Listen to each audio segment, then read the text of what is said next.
Rob is in Weston-super-Mare. Good evening, Rob. Good evening, Daniel. How are you? Very well, thank you. How can I help you?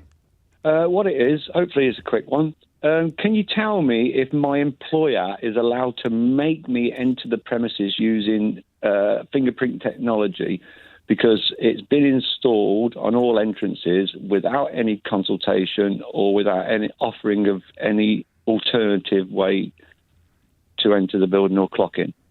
Okay, what do you do? Can you tell me your job, please? I work in a food processing plant. And this is presumably for everybody, fingerprint entry technology. Yes. And it's in part for security, I'd imagine, and in part to monitor the hours you're working. Correct. Right. What's your difficulty with it? It's that we've had no consultation. Oh, yeah, but who cares about that? What's the actual difficulty? If you were being consulted, what would your problem be? It would be the fact that I don't want to hand over my fingerprint unless, of course, I was being arrested, and I'd have to hand it over to the police. Because of data protection. They've given no information who is storing my fingerprint. And if it's any help, I've read that the ICO have recently ordered a rather large leisure company and their associated trusts to stop using face recognition technology or fingerprint scanning and to offer alternative ways of clocking in, as you might put it.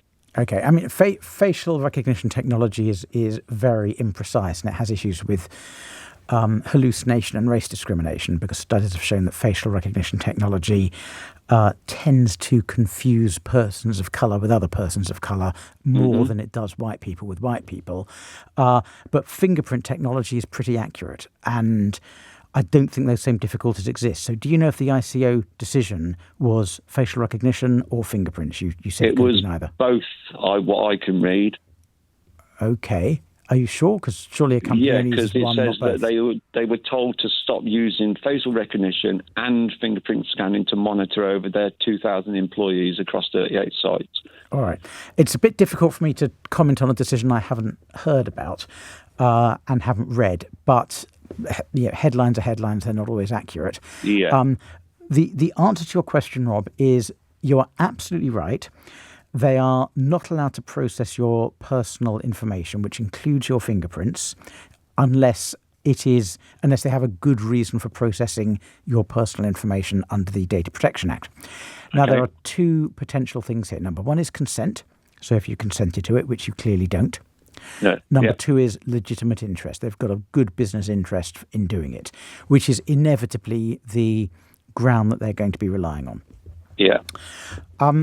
However, it's very difficult for them to establish that ground unless they've consulted.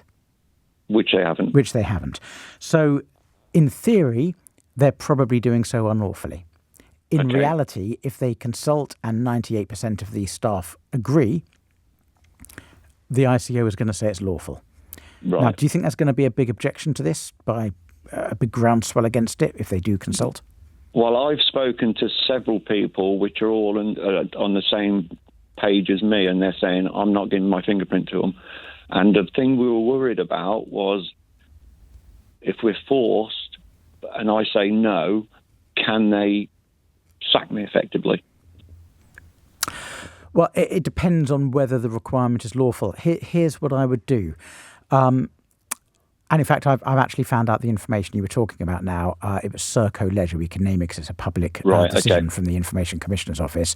And you're absolutely right. They were ordered to stop using facial recognition technology and fingerprint scanning to monitor employee attendance at 38 leisure centres because they couldn't show why they needed to use fingerprint scanning when ID would have done the job just as well. So that's very much in your favour, Robin. Thanks for drawing that to my attention.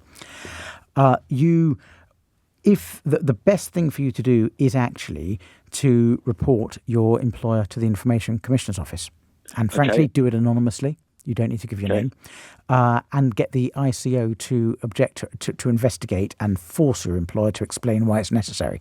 And if they can't justify it to the Information Commissioner's Office, the Information Commissioner's Office will stop them doing it.